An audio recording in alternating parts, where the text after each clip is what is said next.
কোরআনে কারীম আবু বকর নবীজির মুখেই শুনেছিল, আবু জেহেলও শুনেছিল। দুইজনে মানুষ, দুইজনের নামের আগে আবু আছে। কি আছে বলেন বলেন? একটা হচ্ছে আবু বকর আর একটা আবু জেহেল। এক আবু বকর কোরআন শোনার পরে তার ঈমান যা ছিল আরো বেড়ে গেল, আর এক আবু জেহেল কোরআন শোনার পরে ওর শয়তানি বেড়ে গেল। এখানে আবু বকরের মতো মন নিয়ে যদি কেউ বসে, আজকের আলোচনার সাবজেক্ট যেটা, এটা বুঝলে তার ঈমান বাড়বে যদি ঈমান থাকে। অনেকে যে বলে যে নামাজ না পড়লে কি আমার ঈমান ঠিক আছে? ওর তো ঈমানই নাই, ঠিক থাকবে কি করে? আপনার যদি সত্যি ঈমান থাকে, কোরআন সামনে নিয়ে আল্লাহর কসম করে আজকের আলোচনা যেটা সামনে আসছে যদি আপনি মেনে নিতে পারেন, আপনার ঈমান বাড়বে। সূরা আনফালের দিকে তাকিয়ে বলছি, যাদাতুহুম ঈমানা। কোন মানুষ কোরআনে কারীম শুনলে, কোরআনের মর্ম মানে গুলো যদি বোঝে, তার ঈমান আল্লাহ অবশ্যই বাড়িয়ে দেয়। বাড়িয়ে দেওয়ার কিছু কায়দা তার ভেতরে আপনি দেখতেও পাবেন। ওয়াইদা সামি'ু মা উনজিলা ইলার রাসূলি তারা আ'য়ুনাহুম তাফিদু মিনাদ দামি'i মিম্মা আরাফু মিনাল হক। আল্লাহ পাক বলেন, হে নবী, আপনি যখন কোরআন শোনাতে থাকবেন, দেখবেন যারা কোরআনের মর্ম বাণীগুলো উপলব্ধি করছে, কোরআনের কথাগুলো যারা বোঝার চেষ্টায় আছে, ওরা যদি সত্যি বুঝে থাকে, ওদের চোখের দিকে তাকিয়ে দেখবেন ওরা কাঁদতেছে। কোরআনের আলোচনা শুনে সবার চোখে পানি আসবে না, এটা আবার বোঝার মতো আপনার যোগ্যতা থাকা লাগবে। আজকের আলোচনাটা ঠিক ওই রকম। আল্লাহ যেন আমাকে সহজ সরল ভাষায় বলার আর আপনাকে ওইভাবে রিসিভ করার তৌফিক দেন, বলেন আমিন। আল্লাযী খালাকাল মাউতা ওয়াল হায়াতা লিয়াবলুয়াকুম আইয়ুকুম আহসানু আমালা। এই যে এত বড় বিশাল ক্ষমতার উৎস, ক্ষমতার মালিক, এত বড় শক্তিধর, সব দোষ থেকে, আয়াত থেকে মুক্ত, অক্ষমতা, দুর্বলতা থেকে বরকতময় আল্লাহকে জানো, যিনি তোমাদের মউত আর হায়াত বানিয়েছেন। আমাদের মউত বানিয়েছে কে? তারপরে আমাদের হায়াত বানিয়েছে কে? শিক্ষার বিষয় এখানে আলেম যারা আছেন তাদের বলছি, আল্লাযী খালাকাল হায়াতা ওয়াল মাউতা আল্লাহ দেয়নি, আল্লাহ আগে দিয়েছেন। আল্লাযী খালাকাল মাউতা ওয়াল হায়াতা। যতগুলো তাফসীর আমি পড়েছি, সব মুফাসসির আয়াতের ব্যাপারে একমত, মৃত্যুর কথা আল্লাহ আগে দিয়েছেন এই কারণে যে আপনি যাই করেন না কেন, এই বিশ্বাস করেন যে আপনার মরা লাগবে। দুনিয়ার বড় বড় অনেক নাস্তিকের জীবনী আমি ভার্সিটি থাকাকালীন দেখেছি, ওরা আল্লাহকে পর্যন্ত বিশ্বাস করে নাই। ডক্টর আহমেদ শরীফ, কথা বলেন, ডক্টর আহমেদ শরীফ আল্লাহকে বিশ্বাস করতো না। ছাত্রদেরকে বলতো, আমি যদি মারা যাই আমারে কবরে দিবা না। ছাত্ররা বলে, স্যার আপনার এই লাশ তাহলে করবো কি? পড়িয়ে ফেলবো। বলে, না আমি হিন্দু ধর্ম মানি না। তাহলে আপনার লাশ করবো কি? এ আম্মু ডাক দিয়ে বলেছে, ছেলেরা আমি যখন মারা যাব আমার লাশটা ঢাকা মেডিকেল কলেজে দিয়ে দিও। মেডিকেলের ছাত্র ছাত্রীরা আমার লাশ কেটে কেটে ডাক্তারি শিখবে। মারা যাওয়ার পরে রসিয়ত অনুযায়ী নিয়ে গেছে অ্যাম্বুলেন্সের ড্রাইভারের কাছে, ঘোষণা এসেছে, দেখো এই নাস্তিক আল্লাহকে মানি না, ওরে আমরা কেটে কুটে কি পাবো? যদি আমাদের হাসপাতালে নিয়ে আসা হয় অ্যাম্বুলেন্সে আগুন লাগাবো। তাড়াতাড়ি করে অ্যাম্বুলেন্স ধরিয়ে এনে টান। কিছু দূর যাওয়ার পরে চিন্তা করছে, এ শয়তান থাকলে আমার গাড়ি থাকবে না। তাড়াতাড়ি ডাস্টবিনে কোথায় ফেলেছে ও জানে আর আল্লাহ জানে। পরবর্তী খবর আর পাওয়া যায়নি। এ লোকটা আল্লাহ একজন আছে বিশ্বাস করতো না, সব বলতো একা একা তৈরি হয়েছে। কোরআনে কারীমের ৬৬৬৬টি আয়াত মানতো না, শুধু একটা মাত্র আয়াত বিশ্বাসও করতো, মানতো। কুল্লু নাফসিন যায়িকাতুল মাউত। আল্লাহ পাক বলেন, প্রতিটি জীব যার জীবন আছে তার মরতেই হবে, মরতেই হবে। যখন শহীদ মরণ আমাকে দিও, জোরে বলেন আমিন। বিশ্বনবী সারাটা জীবন এই দোয়া করতেন, আল্লাহুম্মা ইন্নী আসআলুকা শাহাদাতান ফি সাবিলিক, হে আল্লাহ মেহেরবানি করে তুমি আমারে যদি মরণ দাও, আমাকে তোমার রাস্তায় শহীদি মরণ দিও। আমার ভাইরা ওদিকে আমার বিষয় না, আমার বিষয় ছিল আল্লাহ আগে মৌতের কথা দিয়ে এইটাই প্রমাণ করতে চেয়েছেন, বান্দারা তুমি যত উপরে ওঠা না কেন, যত বছর ক্ষমতায় থাকো না কেন, মরা লাগবে, এটা বিশ্বাস করো। কি করা লাগবে? এই মরণের ধরন আমি তাফসিরে পেয়েছি প্রায় 10 রকম। সূরা রহমানের ভেতরে আছে ইউহরাফুল মুজরিমুনা বিসিমাহুম ফায়ুখাযু বিন নাওয়াসি ওয়াল আকদাম। জবান ছেড়ে কোরআনের আয়াত পড়েন, ফাবিআই আলাহি রাব্বিকুমা তুকাদ্দিবান। কিয়ামতের ময়দানে আমার আল্লাহ বিচার করার জন্য কোন অপরাধীকে জিজ্ঞাসা করবে না। আমাদের দেশের আদালতে বিচার ব্যবস্থায় অপরাধী যারা, মামলার আসামি যারা, ম্যাজিস্ট্রেট, জজ, বিচারক, বিচারপতি যারা আছে, তারা জিজ্ঞাসা করে তুমি অপরাধ করেছো কিনা। কিয়ামতের ময়দানে আল্লাহ কোন অপরাধীকে তার অপরাধ সম্পর্কে জিজ্ঞাসা করবে না।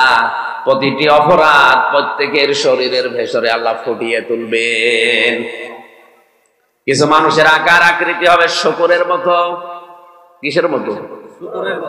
শুকরের কাজ কি দুনিয়ায়? শুকরের চরিত্র যদি কেউ দুনিয়াতে অর্জন করে, ওই অবস্থায় চলে, কিয়ামতে সে শুকর হয়ে উঠবে, ওর চেহারা শুকরের মতো হয়ে যাবে। ওয়ালাকাদ কাররামনা বানি আদম, বনি আদমকে আল্লাহ সম্মান দিয়েছে, এই জন্য বনি আদমকে ওইভাবে আল্লাহ জাহান্নামে পাঠাবে না। দুনিয়াতে যে ধরনের অপরাধ করেছে আল্লাহ তাকে ওই আকার আকৃতি দিয়ে পাঠাবে, যা এবার যা। শুকরের দুনিয়ায় কাজ হচ্ছে ও নির্লজ্জ হয়। ও কি? নিজের বউকে, নিজের মেয়েকে নিয়ে যায়, এক জায়গায় বসে আছে, আর ওগুলো সব ছেড়ে দেয়। বাংলাদেশে অনেক শুকুর মার্কা মানুষ এখন তৈরি হচ্ছে, নিজের মেয়ে, নিজের বউ, নিজের বেটার বউকে ছেড়ে দিয়েছে বিভিন্ন অনুষ্ঠানে, মার্কেটে, নিজে এক জায়গায় বসে গল্প করে, আর ওগুলো সব আল্লাহর রাস্তায় চলছে। এই চরিত্র মনে হয় এ জেলায় নেই। কথা বলেন। দায়িত্বপূর্ণ মর্যাদা, ভালো করে শুনে, দায়িত্বপূর্ণ মর্যাদা সম্পন্ন মানুষ যারা, আবার বলছি, দায়িত্বপূর্ণ মর্যাদা সম্পন্ন মানুষ যারা, এরা যদি কোনো ভালো কাজ করে ডাবল সওয়াব হয়, আর এরা যদি কোনো অন্যায় করে ডবল গুনাহ হয়। এ তথ্য পাবেন সূরা আহজাব 21 নম্বর পারা 20 নম্বর পৃষ্ঠার 14 নম্বর লাইনের 30 নম্বর আয়াতে। নবীর স্ত্রীদেরকে আল্লাহ উদ্দেশ্য করে এই কথা দুনিয়াবাসীকে জানিয়েছে, হে নবীর স্ত্রীরা, তোমরা অনেক সম্মানিত মানুষ, দুনিয়ায় যদি ভালো কাজ করো ডবল সওয়াব হবে, যদি অন্যায় করো ডবল গুনাহ হবে। আজ আমরা যেহেতু সবাই মর্যাদা সম্পন্ন দায়িত্বপূর্ণ মানুষ, আমরা যদি ভালো কাজ করি আল্লাহ ডবল সওয়াব দেবে, আর যদি অন্যায় কিছু করি অবশ্যই আল্লাহ ডবল গুনাহ দেবেন। এজন্য শুকরের স্বভাব যাদের ভেতরে আছে তারা এখনই থেমে যান। অবশ্যই আমি আল্লাহ মামলা দায়ের করব, অবশ্যই আমি আল্লাহ মামলা দায়ের করব, অভিযোগ দেব, আমি আল্লাহ নিজে বাদী হব, আমি কেস করব তাদের বিরুদ্ধে, ইয়াজলিমুনান নাস, যারা মানুষ হয়ে মানুষের উপরে জুলুম করে। খেয়াল করেন, যারা আরবি গ্রামার বোঝেন, আল্লাহ ইয়াজলিমুনাল মুসলিমুনা দেননি, যারা মুসলমানের উপর অত্যাচার করবে। ইয়াজলিমুনান নাস, ইয়াজলিম এটা মজারে, বর্তমান, ভবিষ্যৎ, প্রেজেন্ট, ফিউচার, দুইটা কাল নিয়ে আল্লাহ শব্দ গঠন করে জানিয়েছে। বর্তমানে যারা করছে, ভবিষ্যৎ বলতে কিয়ামত পর্যন্ত আয়াত কোরআনে থাকবে না? থাকবে না? শুধু কিয়ামত পর্যন্ত না, কিয়ামতের পরেও এটা থাকবে। কিয়ামতের পরে জান্নাতি মানুষদেরকে আল্লাহ নিজের কণ্ঠ দিয়ে যেটা তেলাওয়াত করে শোনাবে, ওটা কোনো বাবার জীবনী না, ওইটা এই কোরআন। সূরা ইয়াসিন তেলাওয়াত করে মহান আল্লাহ নিজের কণ্ঠ দিয়ে শোনাবেন। বিশ্বনবী মুহাম্মদুর রাসূলুল্লাহ সূরা রহমান তেলাওয়াত করবেন, হযরত দাউদ আলাইহিস সালাম সূরা তাহা তেলাওয়াত করে অনুষ্ঠান উদ্বোধন করবেন। জোরে বলেন আল্লাহু আকবার। জান্নাতের ওই পরিবেশে কোরআনে কারীম আল্লাহর কুদরতি কণ্ঠে শুনতে পারবে শুধুমাত্র তারা যে মানুষগুলো জান্নাত পাবে। এই বিশাল আয়োজনে কোরআনের এই অনুষ্ঠানে মুসাফির অবস্থায়, অসুস্থ অবস্থায় দোয়া করছি, আল্লাহ যত মানুষ এখানে আসলাম, নিয়ত যাদের ভালো আছে, হেদায়েত পাওয়ার মন নিয়ে যারা আমরা এসেছি, ওই অনুষ্ঠানে তুমি আমাদেরকে শ্রোতা হিসাবে একটু জায়গা দিও। আমার ভাইরা, ইয়াসলিমুনা নাস দিয়ে আল্লাহ জানিয়েছেন বর্তমানে যারা মানুষের উপরে জুলুম করছে, তাদের অধিকার নষ্ট করছে, এই মানুষগুলো হয়ে যায় সঙ্গে সঙ্গে মজলুম। পৃথিবীতে 3 জনের দোয়া সঙ্গে সঙ্গে কবুল হওয়ার গ্যারান্টি হাদিসে আমি পেয়েছি। তার ভেতরে 1 নম্বরে যারা মজলুম। তামাম দুনিয়ায় এখন আমরা মুসলিমরা সবচাইতে বেশি মজলুম। ফিলিস্তিনের এই মানুষগুলো কি বলেন বলেন, আপনি যে দল করেন না কেন ওটা আলাদা, কিন্তু এদের পক্ষে কথা বলা, এদের পক্ষে দাঁড়ানো, এটা আপনার ইমানের দায়িত্ব। এখানে কোন দল দাঁড়িয়ে, হ্যাঁ আন্তর্জাতিক রাজনীতি সেটা আলাদা আছে।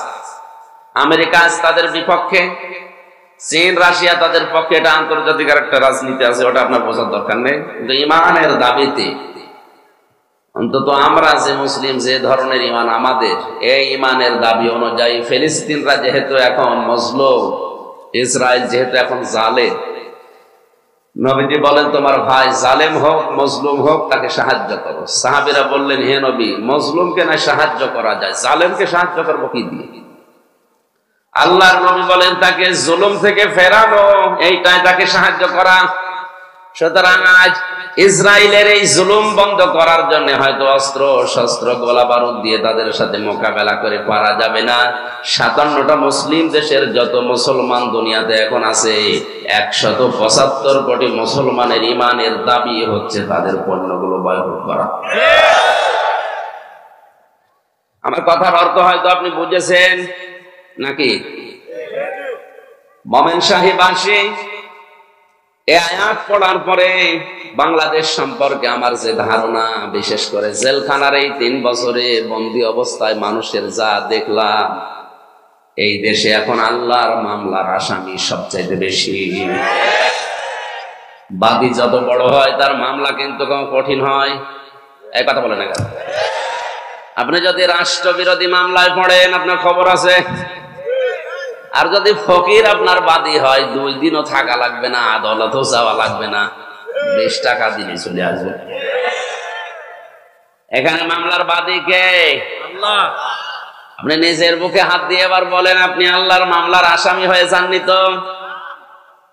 আকালা ইন্নানি মিনাল মুসলিমিন। ইন্না শব্দটা কঠিন।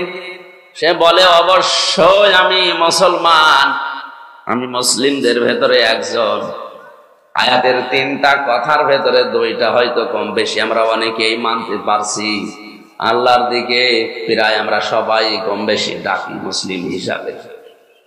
ভালো কাজও আমাদের ইমানের দাবি অনুযায়ী করি। মুসলিম আমি এ কথা বলে পরিচয় দিয়ে টিকে থাকাও কঠিন, পরিচয় দেওয়া এখন কঠিন। মুসলমান পরিচয় দিলে তার কাছে সুদ থাকবে, এলাকায় সুদ এখনো নেই। কেউ যদি সুদের টাকা এখন থেকে ছেড়ে না দেয়, সে যেন আল্লাহ এবং রসুলের সাথে যুদ্ধ করার জন্য দাঁড়িয়ে যায়। ঘুষ এদেশে এখন আর চলে না। আমি 3 বছরে যত টাকা ঘুষ দিয়েছি, আদালতের ইট পর্যন্ত টাকা কি দুনিয়া চলছে আলাদা। অথচ যারা নিচ্ছে সব দাবি করছে ইন্নানি মিনাল মুসলিমিন, আমি মুসলমান। আপনি জোর করে দাবি করার বিষয়টা না, দৃষ্টিতে হওয়া লাগবে কার?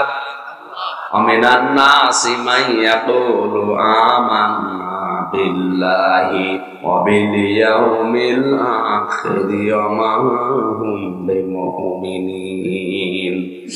কোরআন কারীমে সূরা বাকারা 7 নম্বর 8 নম্বর আয়াতে আল্লাহ পাক জানিয়েছেন মানুষের ভেতরে অনেক মানুষ এমন আছে যারা বলে আল্লাহ তোমাকে বিশ্বাস করি, কিয়ামতেও বিশ্বাস করি।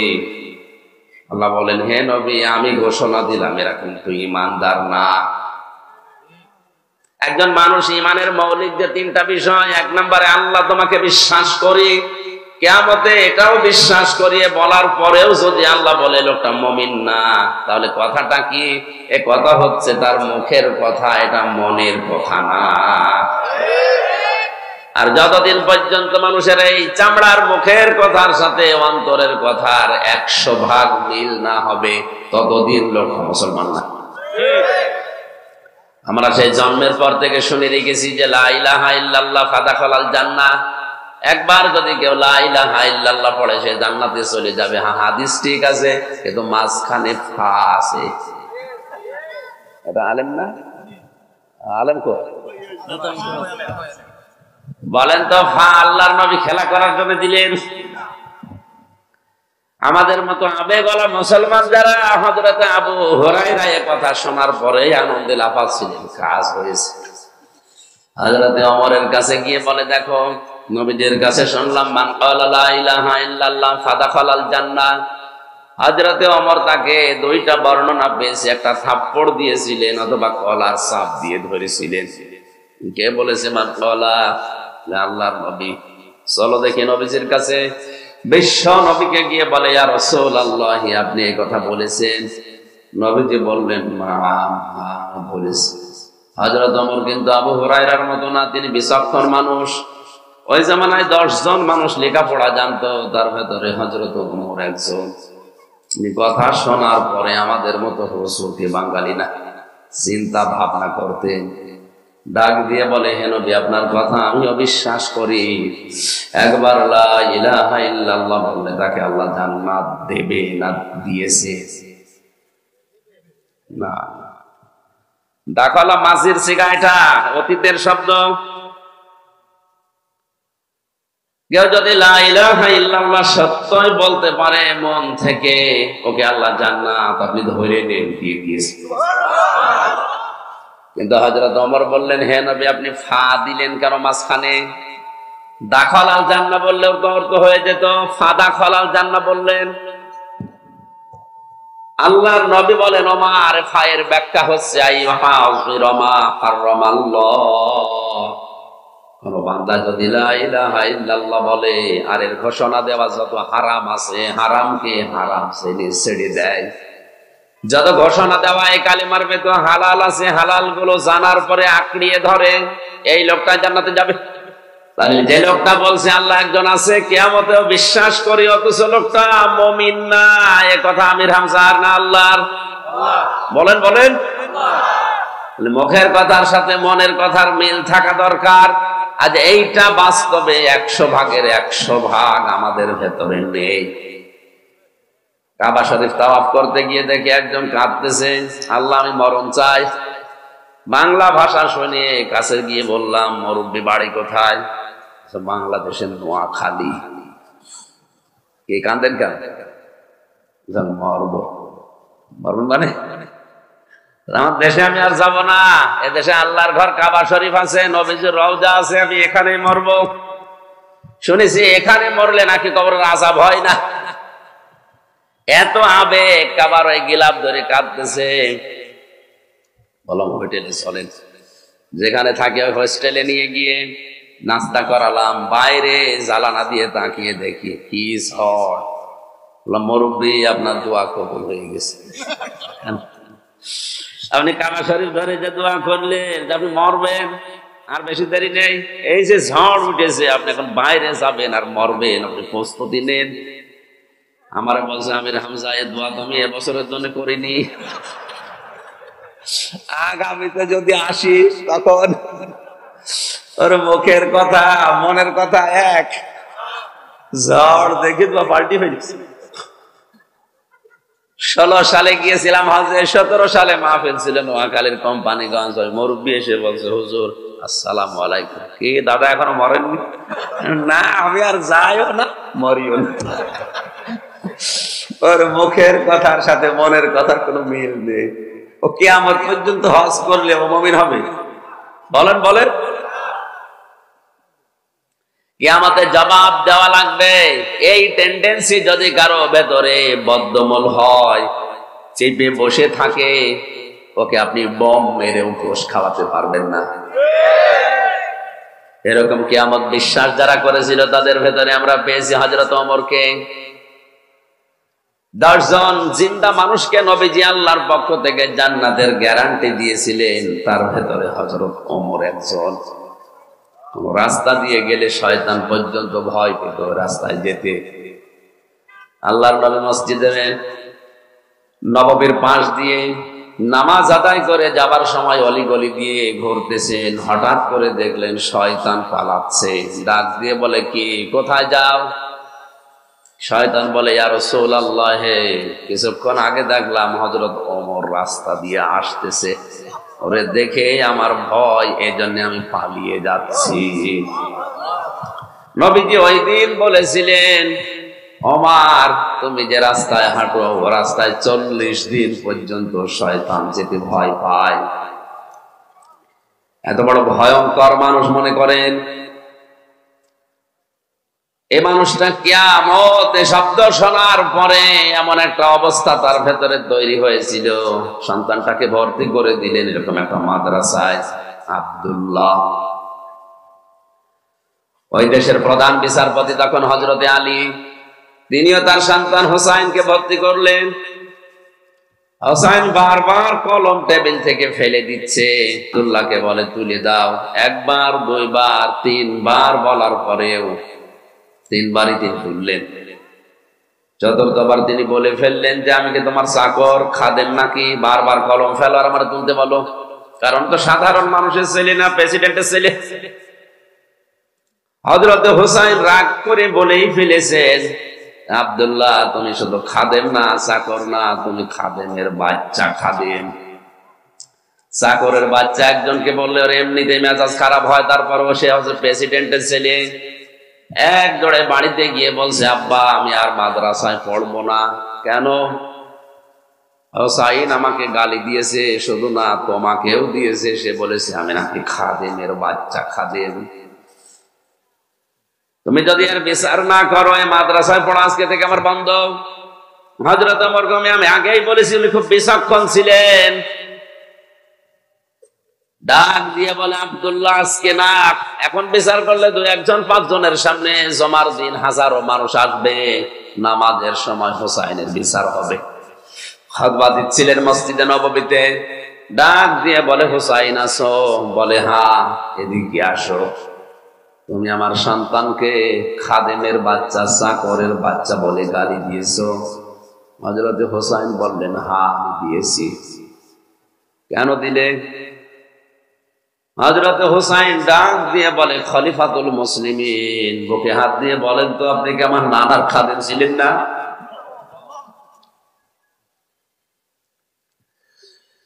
হযরত ওমরের কথা বন্ধ হয়ে গেছে।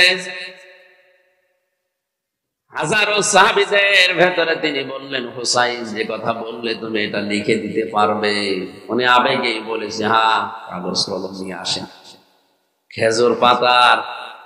খেজুরের পাতা নিয়ে এসেছে, ডালের পাতা। ওখানে তিনি লিখলেন, আমি সাক্ষী দিচ্ছি এ ওমর আমার নানার খাদেম ছিল, আমি দেখেছি।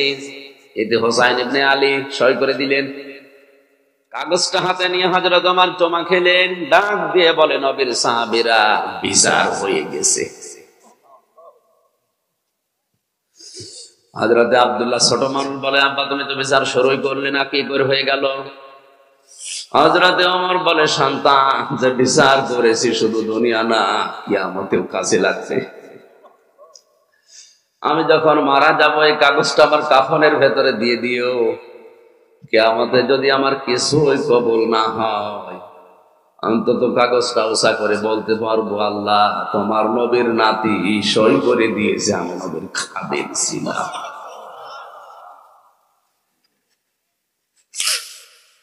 এই ওসিলায় হলো আজকে তুমি আমারে মাফ করে দাও। জন্মের পর থেকে শুধু কিয়ামত নাম শুনি, এটা কত ভয়ঙ্কর, এটা কি আজ পর্যন্ত আপনি আজ করতে পারেননি। কালকে আমি কক্সবাজারে আমার ওই ছোট্ট মেয়ে 4 বছর যেটা ফারিহা, ওই সমুদ্র সৈকতে বালি নিয়ে খেলা খেলছিল। ওর দিকে তাকিয়ে আবেগে আমার মনে হচ্ছিল এর এত ভালোবাসা আল্লাহ এর উপরে আমার জন্ম দিয়েছে, আমার দুনিয়া দিয়ে দিলেও এরই ছেড়ে দেওয়া সম্ভব না। অথচ ওরা মারেজের ভেতরে আল্লাহ 1,500 বছর জাগিয়েছেন। ইয়াউমাইদি ইয়াওয়াদুল মুজরিমুনি লাউ ইয়াফতাদি মিন আযাব।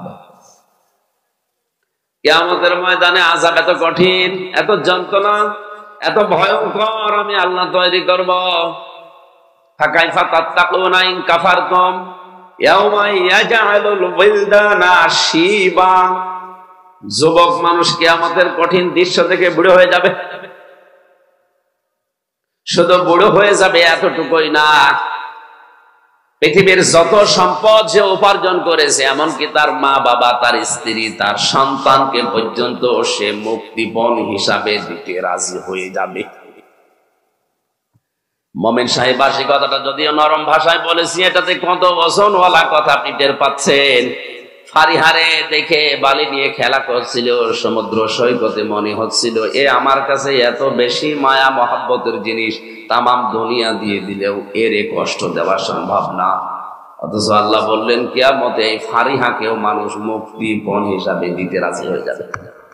এই জন্য কিয়ামত শুধু নাম শোনা না, জবাব দেওয়া লাগবে। জবাবদিহিমূলক আচরণ দুনিয়াতেও আপনার করা লাগবে। পৃথিবীর সব চাইতে ভালো কথা যেহেতু আল্লাহর কথা, আর আমরা আল্লাহর দিকে ডাক দেওয়ার জন্যই আজকে এসেছি, আর এই আয়োজনটাও ঠিক এই জন্যে। কথা বলেন না কেন? যে আল্লাহ আমাদেরকে ইবাদতপূর্ণ একটা পরিবেশে নিয়ে আসলেন। আমার এই চাচা কর্ম করে খায়, চাকরি করে, নিজের কাজ বাদ দিয়ে আজকে এখানে এসেছে রূপ দেখানোর জন্য না, এটা যেহেতু একটা ইবাদত এই কারণে এসেছে। পৃথিবীর যে কোনো কাজে আপনি সময় দিলে আপনার জবাব দেওয়া লাগবে কিয়ামতে। কোরআনের পেছনে যদি কেউ সময় দেয়, ওই সময়টুকুর জবাব আল্লাহর কাছে দেওয়া লাগবে না। এজন্য শত ব্যস্ততা থাকার পরও মাঝে মাঝে দেখি আমার সাথে কিছু কিছু জায়গায় যায়। 20 সালে 21 সালে গিয়ে 2-3 বছর ভেতরে ছিলাম, যেতে পারিনি। এখন আবার কিছু কিছু জায়গায় নিজের কর্মজীবনে একটু অবসর নিয়ে হলেও যাচ্ছে। আল্লাহ তার এই ইবাদত হিসাবে যেন কবুল করে। দরুদ আর সালাম পাঠ করছে আমাদের নবী মুহাম্মদুর রাসূলুল্লাহ সাল্লাল্লাহু আলাইহি ওয়াসাল্লামের প্রতি। সূরা মুলক থেকে মাত্র 2টা আয়াত পড়েছি। আমার যতটুকু পড়াশোনা আছে কোরআনে কারীমের উপরে, এই 2টা আয়াত সামনে রেখে তাফসীরুল কোরআন মাহফিল লিখেছেন। তাফসীর আকারে কথা বলার চেষ্টা করব আমার এই অসুস্থ শরীরে, ভাঙ্গা ভাঙ্গা কণ্ঠে। থাকবেন তো ইনশাআল্লাহ? জবান খুলে কোরআনের সোনালী আয়াত পড়েন, প্রতিটি অক্ষরে যেন 10টা করে নেকি হয়। আউযু বিল্লাহি মিনাশ শাইতানির রাজিম। বিসমিল্লাহির রহমানির রহিম। তাবারাকাল কাল্লাযী বিয়াদিহিল মুলকু ওয়া হুয়া আলা কুল্লি শাইইন কাদির।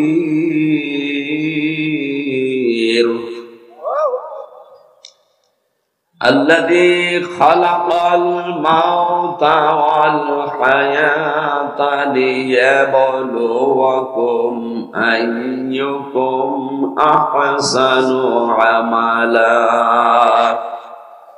وهو العزيز الغفور صدقت يا ربنا। সূরা মুলক, কোন সূরা? মুলক শব্দের শাব্দিক অর্থ রাজত্ব। রাজত্বের কথা কোরআনে আল্লাহ দিয়েছেন, এটা কি খেলা করার জন্য? কুলিল্লাহুম্মা মালিকাল মুলকি তুতিল মুলকা মান তাশা ওয়া তানজিউল মুলকা মিম্মান তাশা ওয়া তুইজ্জু মান তাশা ওয়া তুযিল্লু মান তাশা বিয়াদিকাল খায়র ইন্নাকা আলা কুল্লি শাইইন কাদির। সূরা আলে ইমরানের 26 নম্বর আয়াতে আল্লাহ তাআলা ঘোষণা দিলেন, আপনি বলুন, হে নবী আপনি বলুন, রাজত্বের মালিক আমি আল্লাহ। কোরআনে কারীমের উপর আমাদের বিশ্বাস আছে না নেই? আপনি বলুন, রাজত্বের মালিক আমি আল্লাহ, যাকে ইচ্ছা তাকে দেই, যাকে ইচ্ছা করি নামিয়ে দেই, যাকে ইচ্ছা সম্মান দান করে, যাকে ইচ্ছা বেইজ্জতি করে। ভালো মন্দ সব কিছু আমি আল্লাহর হাতে, সব কিছুর উপরে আমি আল্লাহর শুধু ক্ষমতা চলে। আয়াতটার ভেতরে মূল তথ্য যেটা, ক্ষমতার চেয়ার দিলেই তাকে আল্লাহ সম্মান দেবে দুনিয়ায়, এ কথা কিন্তু আয়াতে নেই। বরঞ্চ এই দুনিয়াতে কোরআনে কারিমে আয়াতের ভেতরে আল্লাহ জানিয়েছেন অনেককেই আল্লাহ ক্ষমতার চেয়ারে বসিয়ে জুতা পিটা খাওয়িয়েছে। এই জন্য ক্ষমতা পেলেই লাভ দেওয়া যাবে না। অনেক মানুষ এই আয়াতটা ভুলে যায়। আমি প্রথম সে 11 সালে যে সময় গ্রেপ্তার হয়েছিলাম, ওসি সাহেব আমার এই আয়াতটা ধরেছিল, আমারে বলছে, হুজুর রাজত্বের মালিক আল্লাহ, যাকে ইচ্ছা তাকে দেয়, যাকে ইচ্ছা নামিয়ে দেয়। সুতরাং 11 সালে যিনি এখন আছে তাকে আল্লাহ দিয়েছে, আপনি এত লাভ পাবেন না। ঠিক আছে। আয়াতের মূল ব্যাখ্যা হচ্ছে, ক্ষমতার চেয়ার পেলে যদি কেউ লাফায় আর কেউ যদি মনে করে কোনদিন আর নামা লাগবে না, আল্লাহ কিন্তু তাকে অপমান করে বিদায় করে। কারণ পৃথিবীর কোন চেয়ার কারোর জন্য স্থায়ী না, শুধু একটা চেয়ার বাদ দিয়ে। কোনটা? আল্লাহ চেয়ার আছে। আসিআ কুরসিয়ুহুস সামাওয়াতি ওয়াল আরদা ওয়া লা ইয়াউদুহু হিফযুহুমা ওয়া হুয়াল আলিয়্যুল আযীম। আসমান আর জমিন পরিব্যাপ্ত একটা চেয়ার, সে চেয়ার আমার আল্লাহর। ওইটা বাদ দিয়ে দুনিয়ার কোন চেয়ার স্থায়ী না। প্রত্যেকটা চেয়ার তার বসা মানুষদেরকে আগে জানিয়ে দেয়, বসেছো কিন্তু ওঠা লাগবে। দেলাওয়ার মাওলানা বসেছিল এশার পরে, ওইটা পড়েনি। হোসাইন বসেছিল, ওইটা পড়েছে। আমি বসার সময় আমারে বলেছে বেশিক্ষণ, মাত্র 1-1.5 ঘন্টা, ওঠা লাগবে। পৃথিবীর কোন চেয়ার যেহেতু স্থায়ী না, এই জন্য চেয়ারে বসলে এই লাভ দেওয়া যাবে না। এইটাই কোরআনের এই সূরা মুলকের শিক্ষা। আমাদের দেশের অবস্থা পুরা ভিন্ন। যে যখন চেয়ারে থাকে সে তখন গিয়ারে থাকে। এই যে আমরা এখন যারা চেয়ারে আছি, আমরাও গিয়ারে আছি। চেয়ার মানে যে এই চেয়ার, এই চেয়ার অনেকে মনে করছে যে ওই চেয়ার কি কোনদিন নামার কথা? ও চেয়ারের নামার কথা। এই যে আবার বসে পড়েছে, আবার চলতে থাকবে কিয়ামতের আগ পর্যন্ত। চেয়ার মানে কোন চেয়ার? এই চেয়ার। এখানে বসলে তারে ওঠা লাগবে। বলছে ঠিক, তাহলে একটু পরে ওনারে বসিয়ে দেবো, ওনারও ওঠা লাগবে। সূরা মুলকের ফজিলতের ভেতরে পেয়েছি, কোন মানুষ যদি এশার নামাজ আদায় করে, সূরা মুলক তেলাওয়াত করে, আর এর ভেতরে 30টা আয়াতে 30টা শিক্ষা আল্লাহ দিয়েছেন, যদি ওর প্র্যাকটিক্যাল লাইফে ওটা করতে পারে, কিয়ামতের দিন এই সূরা মুলক আল্লাহর দরবারে ঝগড়া করবে। আল্লাহকে ডাক দিয়ে বলবে, রব্বুল আলামিন, এরে হয় মাফ করা লাগবে, নাইতো তোমার কোরআন থেকে আমারে কেটে বাদ দেওয়া লাগবে। শেষ পর্যন্ত আল্লাহ কোরআনে কারিমের এই সূরা মুলকের সুপারিশ শুনে ওই বান্দার জীবনে যদি হক বলে বাদ, বান্দার হক নষ্ট করা কোনো অপরাধ না পায়, মাফ করে দেবে। শব্দটাকে খেয়াল করে সুবহানাল্লাহ বলেন। বান্দার হক যদি নষ্ট হয়ে থাকে, সূরা মুলক না, পুরা কোরআন শরীফ গলিয়ে খাওয়ালো মাফ হবে না। মাফ হবে শুধু ওই মানুষের যার জীবনে আল্লাহর হক হয়তো নষ্ট করা আছে, কিন্তু কোন বান্দার হক নষ্ট নেই। বাংলাদেশে মানুষ আল্লাহর হক যাই নষ্ট করে না করে, সবচাইতে বেশি হক নষ্ট করে বান্দার। হ্যাঁ, কথা বলেন। শহীদ হয়ে গেলে এটা মাফ হবে না। কোন নিয়তে কোন আশায় আপনি এটা করছেন আমার তো বুঝে আসে না। অথচ নামাজও পড়ছে, দাঁড়িয়েও রেখেছে, তাহাজ্জুদও পড়ে, আর মানুষের হক মারার জোর। রাস্তায় যারা আছেন তারা থামেন, তাদের এক্ষুনি থেমে যাওয়া লাগবে। আল্লাহ আমাদেরকে যেন বোঝ দান করেন, বলেন আমিন। দ্বিতীয় নম্বর হাদিস পেয়েছি, সূরা মুলক যদি এশার পরে কেউ তেলাওয়াত করে, কবরে দেওয়ার পরে পরে এই কবরটা আমার আল্লাহ জান্নাত বানিয়ে দেয়। ফজরের নামাজের পরে সূরা ইয়াসিন পড়বেন, যদি মুখস্থ থাকে দেখে যায় পড়েন। যোহরের নামাজের পরে সূরা হাশর পড়বেন, যদি আয়ত্ত থাকে। আসরের নামাজের পরে সূরা রহমান তেলাওয়াত করবেন। মাগরিবের নামাজের পরে মাস্ট বি পড়াই লাগবে সূরা ওয়াকিয়া। কোন মানুষ যদি সূরা ওয়াকিয়া নিয়মিত মাগরিবের পরে তেলাওয়াত করতে থাকে, ওর রিজকের অভাব আল্লাহ নিজ দায়িত্বে দূর করে দেবেন। বাংলাদেশে মানুষ যে হারে বাড়ছে, সবচাইতে বেশি অভাব এখন কিসের? 1 কেজি আলুর দাম চাচা বলছিল 80 টাকার উপরে। কথা বলে না কেন? যে পোল্ট্রি মুরগি মানুষ ফেলে দিত, খেত না, সেটা এখন 250 টাকা। এই রিজকের অভাব যেহেতু রাজ্জাক আল্লাহর নিজের নাম, আপনি কষ্ট করলেও রিজকের ব্যবস্থা হবে না যতক্ষণ আল্লাহর রাজ্জাক নাম আল্লাহ না খাটাবেন। ওমা মিন দাব্বাতিন ফিল আরদি ইল্লা আলাল্লাহি রিজকুহা। আল্লাহ পাক বলেন, জমিনে এমন কোন বিচরণশীল জীব নেই যার রিজকের দায়িত্ব আমি আল্লাহ আমার হাতে গ্রহণ করি নাই। সুতরাং দায়িত্ব আল্লাহর। এই দায়িত্বটা যে জিনিসগুলোর উপরে বন্টন করা আছে তার ভেতরে অন্যতম সূরা এই ওয়াকিয়া। আমি সহ যারা এসেছি, যাদের মুখস্থ আছে, যারা দেখে পড়তে পারি, অন্তত মাগরিবের পরে যেন সূরা ওয়াকিয়ার আমলটা শুরু করি, বলেন আমিন। আর এশার নামাজের পরে সূরা মুলক।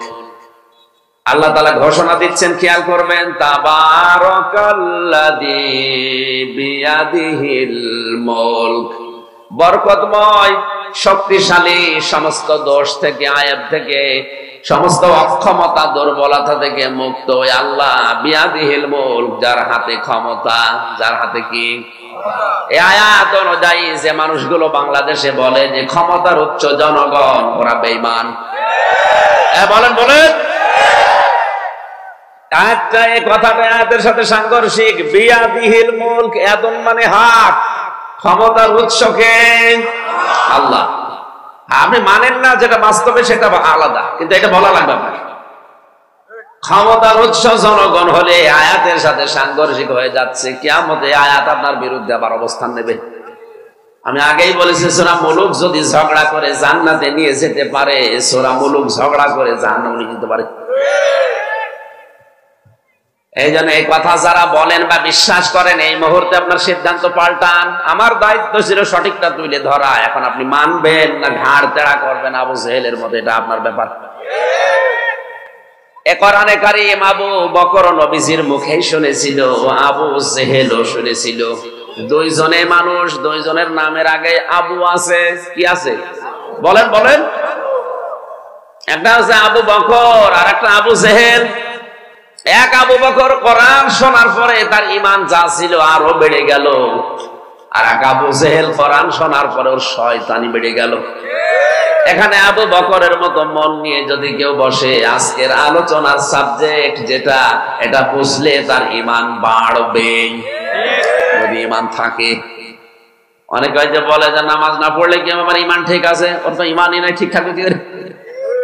আপনার যদি সত্যি ঈমান থাকে, কোরআন সামনে নিয়ে আল্লাহর কসম করে আজকের আলোচনা যেটা সামনে আসছে যদি আপনি মেনে নিতে পারেন, আপনার ঈমান বাড়বে।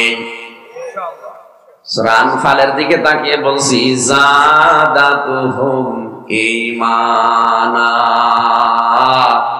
কোন মানুষ কোরআনে কারীম শুনলে, কোরআনের মর্ম মানে গুলো যদি বোঝে, তার ঈমান আল্লাহ অবশ্যই বাড়িয়ে দেয়। বাড়িয়ে দেওয়ার কিছু কায়দা তার ভেতরে আপনি দেখতেও পাবেন। ওয়াইদা সামি'ু মা উনজিলা ইলার রাসূলি তারা আ'য়ুনাহুম তাফিদু মিনাদ দামি মিম্মা আরাফু মিনাল হক। আল্লাহ পাক বলেন, হে নবী, আপনি যখন কোরআন শোনাতে থাকবেন, দেখবেন যারা কোরআনের মর্ম বাণীগুলো উপলব্ধি করছে, কোরআনের কথাগুলো যারা বোঝার চেষ্টায় আছে, ওরা যদি সত্যি বুঝে থাকে, ওদের চোখের দিকে তাকিয়ে দেখবেন ওরা কাঁদতেছে। কোরআনের আলোচনা শুনে সবার চোখে পানি আসবে না, এটা আবার বোঝার মতো আপনার যোগ্যতা থাকা লাগবে। আজকের আলোচনাটা ঠিক ওই রকম। আল্লাহ যেন আমাকে সহজ সরল ভাষায় বলার আর আপনাকে ওইভাবে রিসিভ করার তৌফিক দেন, বলেন আমিন। এই কনসেপ্ট যাদের আছে যে ক্ষমতার উৎস জনগণ, এটা আজকে থেকেই বাদ। সূরা মুলকের আয়াত অনুযায়ী এখন থেকে আপনি বলেন আর বিশ্বাস করবেন, ক্ষমতার মালিক একমাত্র আল্লাহ। হুয়া আলা কুল্লি শাইইন কাদির, সব কিছুর উপরে তার ক্ষমতা চলে। আমার এই 3.5 হাত বডির উপরও আমার ক্ষমতা চলে না, চলে কার? এখন যদি বলেন না আমার এই বডির উপরে আমার ক্ষমতা চলে, আরে ভাই, আপনার শরীরের ভেতরে যে অঙ্গ প্রত্যঙ্গ এগুলো আপনার কথা শোনে না, শোনে?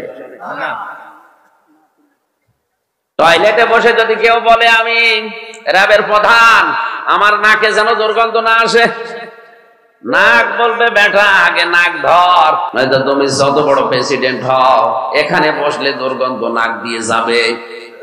নাকের ভেতরে আপনি যত কিছুই বলেন না কেন, কথা শুনবে। কি করা লাগবে? চেপে ধরা লাগবে। কথা বলেন, আপনার শরীরের অঙ্গ প্রত্যঙ্গ আপনার কথা শোনে না। আল্লাহ রাব্বুল আলামিন তার কুদরতের কথাগুলো, বড়ত্বের কথাগুলো আয়াতে হাজার হাজার লক্ষ লক্ষ কথা আছে। আমি সামারাইজ করছি তাড়াতাড়ি করে, আমার এই কণ্ঠ একটু পরে এবার বসে গেলে সব সমস্যার সমাধান, সমস্যার ঝামেলা হয়ে যাবে, এজন্য তাড়াতাড়ি করছি। আল্লাহ তার কুদরতের কথা, বড়ত্বের কথা, মহত্বের কথা বলছিলেন। তিনি যে সব দোষ থেকে মুক্ত, এই কথাগুলো বান্দাদের বলছিলেন। তার বড়ত্বের কথা, বিশালত্বের কথা বলতে বলতে হঠাৎ করে আলোচনার ধরন আল্লাহ পাল্টিয়ে দিয়ে চলে গেছেন আল্লাহ মানুষের হায়াতের দিকে আর মউতের দিকে। আল্লাযী খালাকাল মাউতা ওয়াল হায়াতা লিয়াবলুয়াকুম আইয়ুকুম আহসানু আমালা। এই যে এত বড় বিশাল ক্ষমতার উৎস, ক্ষমতার মালিক, এত বড় শক্তিধর, সব দোষ থেকে, আয়াত থেকে মুক্ত, অক্ষমতা, দুর্বলতা থেকে বরকতময় আল্লাহকে জানো, যিনি তোমাদের মউত আর হায়াত বানিয়েছেন। আমাদের মউত বানিয়েছে কে? তারপরে আমাদের হায়াত বানিয়েছে কে? শিক্ষার বিষয় এখানে আলেম যারা আছেন তাদের বলছি, আল্লাযী খালাকাল হায়াতা ওয়াল মাউতা, আল্লাহ দেয়নি, আল্লাহ আগে দিয়েছেন। আল্লাযী খালাকাল মাউতা ওয়াল হায়াতা। যতগুলো তাফসীর আমি পড়েছি, সব মুফাসসির আয়াতের ব্যাপারে একমত, মৃত্যুর কথা আল্লাহ আগে দিয়েছেন এই কারণে যে আপনি যাই করেন না কেন, এই বিশ্বাস করেন যে আপনার মরা লাগবে। দুনিয়ার বড় বড় অনেক নাস্তিকের জীবনী আমি ভার্সিটি থাকাকালীন দেখেছি, ওরা আল্লাহকে পর্যন্ত বিশ্বাস করে নাই। ডক্টর আহমেদ শরীফ, কথা বলে, ডক্টর আহমেদ শরীফ আল্লাহকে বিশ্বাস করতো না। ছাত্রদেরকে বলতো আমি যদি মারা যাই আমারে কবরে দিবা না।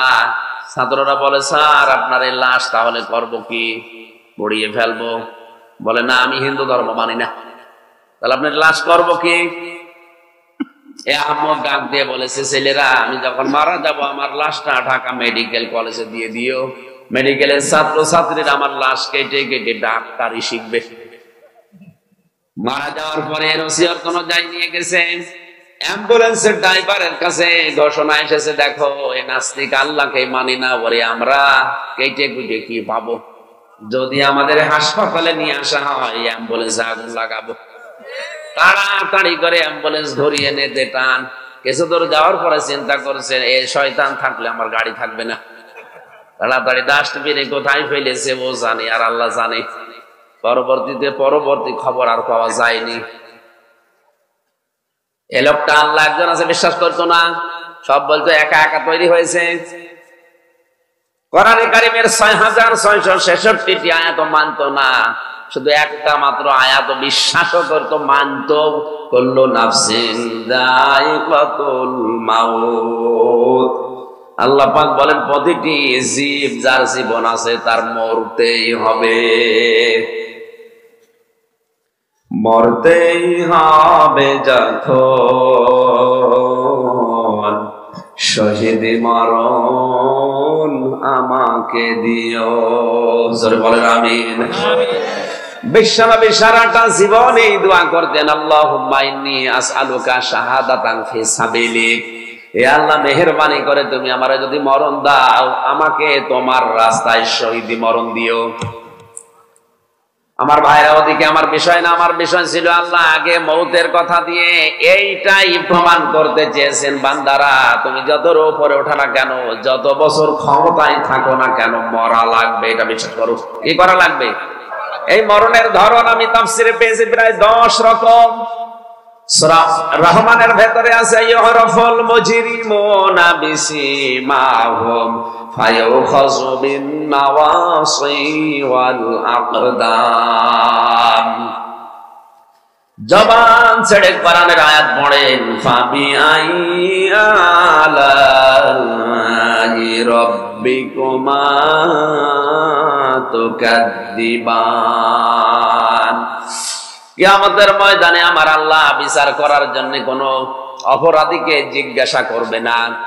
আমাদের দেশের আদালতে বিচার ব্যবস্থায় অপরাধী যারা, মামলার আসামি যারা, ম্যাজিস্ট্রেট, জজ, বিচারক, বিচারপতি যারা আছে, তারা জিজ্ঞাসা করে তুমি অপরাধ করেছো কিনা। কিয়ামতের ময়দানে আল্লাহ কোন অপরাধীকে তার অপরাধ সম্পর্কে জিজ্ঞাসা করবে না। প্রতিটি অপরাধ প্রত্যেকের শরীরের ভেতরে আল্লাহ ফুটিয়ে তুলবেন। কিছু মানুষের আকার আকৃতি হবে শুকরের মতো। কিসের মতো? শুকরের কাজ কি দুনিয়ায়? শুকরের চরিত্র যদি কেউ দুনিয়াতে অর্জন করে, ওই অবস্থায় চলে, কিয়ামতে সে শুকর হয়ে উঠবে, ওর চেহারা শুকরের মতো হয়ে যাবে। বনি আদমকে আল্লাহ সম্মান দিয়েছে, এই জন্য বনি আদমকে ওইভাবে আল্লাহ জাহান্নামে পাঠাবে না। দুনিয়াতে যে ধরনের অপরাধ করেছে আল্লাহ তাকে ওই আকার আকৃতি দিয়ে পাঠাবে, যা এবার যা। শুকরের দুনিয়ায় কাজ হচ্ছে ও নির্লজ্জ হয়। ও কি?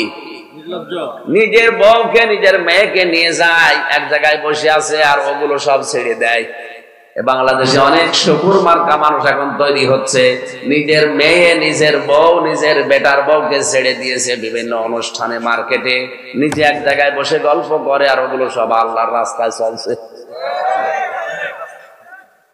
এই চরিত্র মনে হয় এ জেলায় নেই। কথা বলেন। দায়িত্বপূর্ণ মর্যাদা, ভালো করে শোনেন, দায়িত্বপূর্ণ মর্যাদা সম্পন্ন মানুষ যারা, আবার বলছি, দায়িত্বপূর্ণ মর্যাদা সম্পন্ন মানুষ যারা, এরা যদি কোনো ভালো কাজ করে ডাবল সওয়াব হয়, আর এরা যদি কোনো অন্যায় করে ডবল গুনাহ হয়। এই তথ্য পাবেন সূরা আহজাব 21 নম্বর পারা 20 নম্বর পৃষ্ঠার 14 নম্বর লাইনের 30 নম্বর আয়াতে। নবীর স্ত্রীদেরকে আল্লাহ উদ্দেশ্য করে এই কথা দুনিয়াবাসীকে জানিয়েছে, হে নবীর স্ত্রীরা, তোমরা অনেক সম্মানিত মানুষ, দুনিয়ায় যদি ভালো কাজ করো ডবল সওয়াব হবে, যদি অন্যায় করো ডবল গুনাহ হবে। আজ আমরা যেহেতু সবাই মর্যাদা সম্পন্ন দায়িত্বপূর্ণ মানুষ, আমরা যদি ভালো কাজ করি আল্লাহ ডবল সওয়াব দেবে, আর যদি অন্যায় কিছু করি অবশ্যই আল্লাহ ডবল গুনাহ দেবেন। এজন্য শুকরের স্বভাব যাদের ভেতরে আছে তারা এখনই থেমে যান।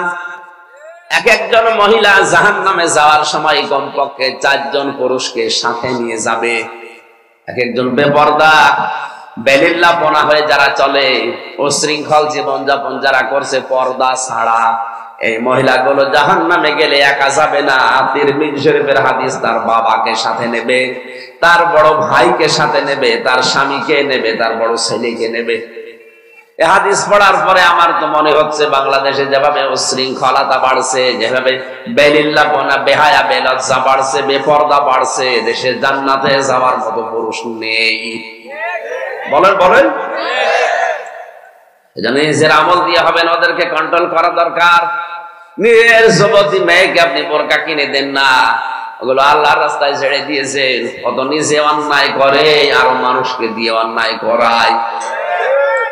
فقرنا في بيوتكن ولا تبرجن تبرج الجاهلية الأولى। সূরা আহজাবের 33 নম্বর আয়াতের প্রথম নম্বর পৃষ্ঠায় আছে।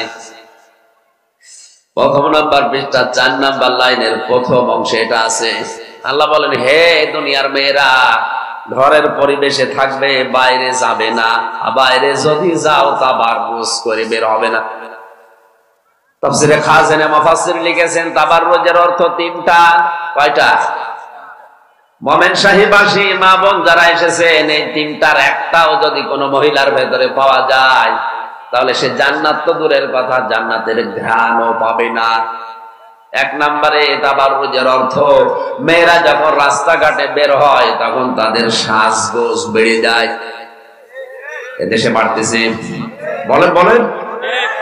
দ্বিতীয় নম্বর, যখন রাস্তাঘাটে আসে তখন পোশাক হয়ে যায় আটো-শাটো। এই যে চস পায়জামা পরে মেয়ে মানুষ, এটা হারাম। আপনার মেয়েকে, আপনার বেটার বউকে, আপনার বোনকে এটা কিনে দেওয়া বিরত থাকেন।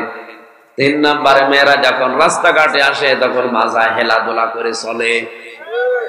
এই তিনটার একটাও যদি পাওয়া যায়, শুধু ওই মহিলাকে না, ওর গার্জিয়ান যারা, তাদেরকেও জান্নাত আল্লাহ দেবেন না। এখন যদি বলেন না, ও তো নামাজ পড়তো, ও তো রোজা করতো, ও তো হজ করেছে, ও তো মাদ্রাসার সভাপতি ছিল না।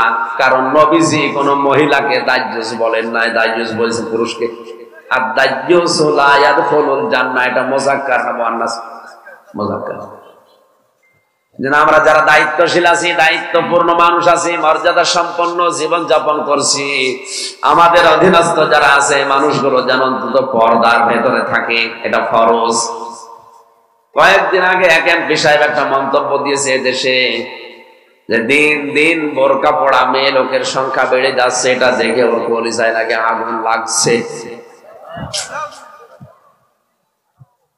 আমার মনে হয় এরকম মানুষকে জনপ্রতিনিধি বানানোর চাইতে কুকুরকে বানানো ভালো।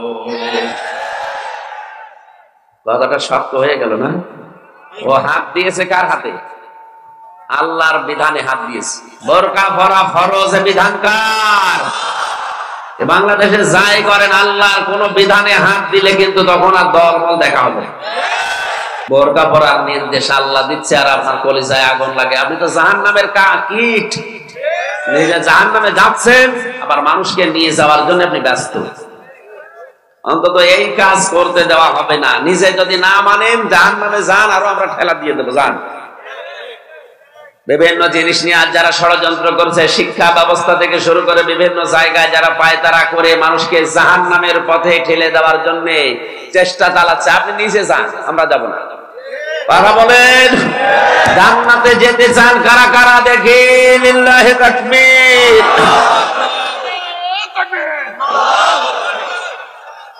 আলহামদুলিল্লাহ। ভাই, জান্নাতে যে যাত্রী যেতে চায় ও যাক, ওর সাথে আমরা নেই।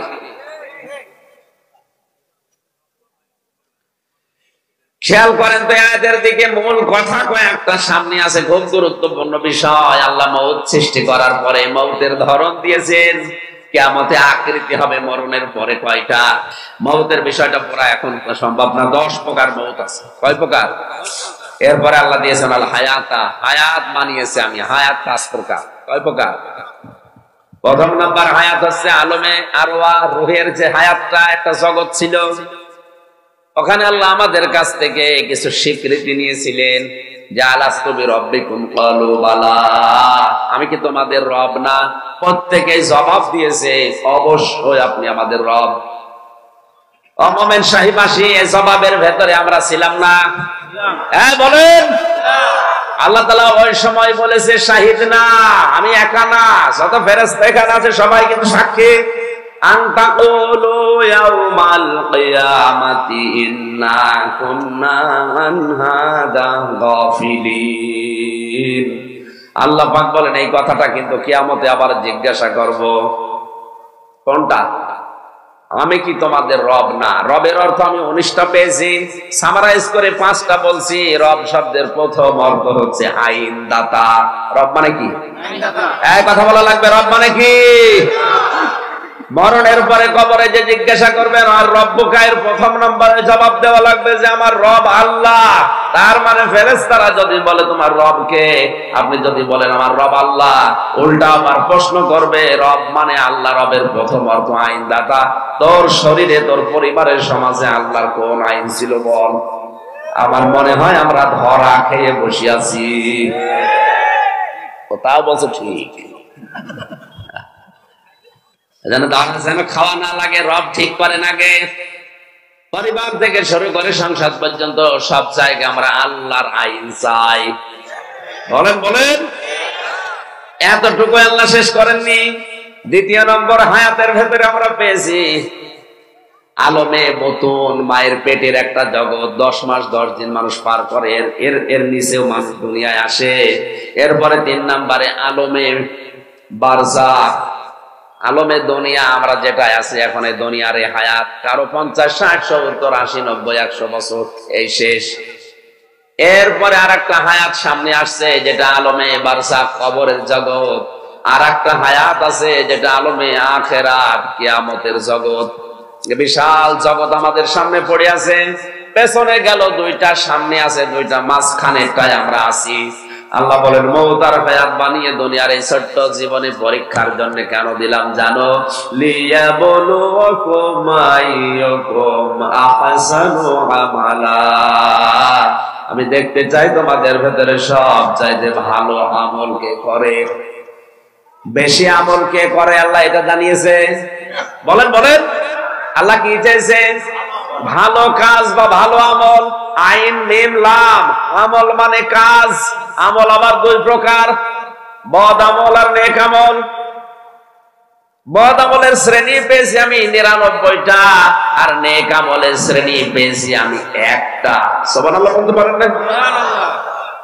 এই যে যত আপনি গবেষণা করবেন, যত ব্যাখ্যা করবেন, তত ডালপালা বের হবে। হাজার হাজার কথা আল্লাহ এক একটা শব্দের ভেতরে দিয়ে রেখেছেন। আমরা অনেকে ওয়াজ করতে গেলে নাকি ওয়াজ খুঁজে পাই না। আর আমার তো মনে হয় এক একটা আয়াত পড়লে আমার কিয়ামত পর্যন্ত শেষ হবে না।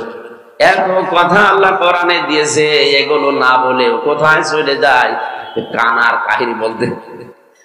মোমেন সাহেব আসে, খুব খেয়াল করেন তো, 2টা আয়াত পার করে 2টা সামনে রেখে এই মাঝেরটায় আল্লাহ আমাদেরকে যেটার জন্য পাঠিয়েছে, ভালো আমলের জন্য। ভালো আমলের শর্ত 4টা। কয়টা? বলেন বলেন। যে কোনো ভালো আমল যদি কেউ করতে চায়, প্রথম নম্বরের শর্ত ওই আমলের উপরে তার জ্ঞান থাকা লাগবে, তার মানে ইলম জানা লাগবে। দ্বিতীয় নম্বরে খালেস নিয়ত থাকা লাগবে, খালেস। 3 নম্বরে ইখলাস থাকা লাগবে। 4 নম্বর ওই কাজে ধৈর্য থাকা লাগবে। আমলের শর্ত কয়টা? আর জোরে। আমল কবুল হওয়ার শর্ত 1টা।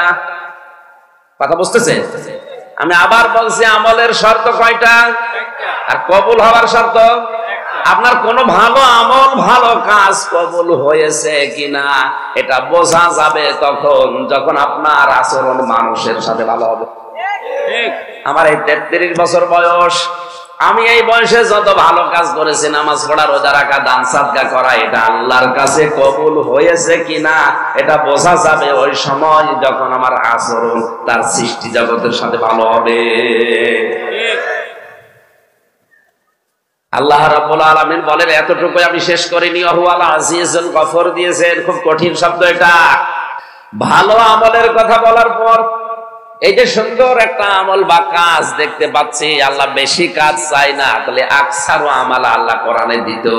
বেশি বেশি কাজ করা দরকার নেই, আপনি কাজটা করেন, কিন্তু কাজটা ভালো কাজ হওয়া লাগবে। কি কাজ? ভালো কাজ। ভালো কাজ হওয়ার জন্য এবার আসেন তো একটা উদাহরণ দেই। বাস্তবতায় আল্লাহ ভালো কাজ বলতে যত কথা কোরআনের ভাষায় আমি 500-র উপরে পেয়েছি।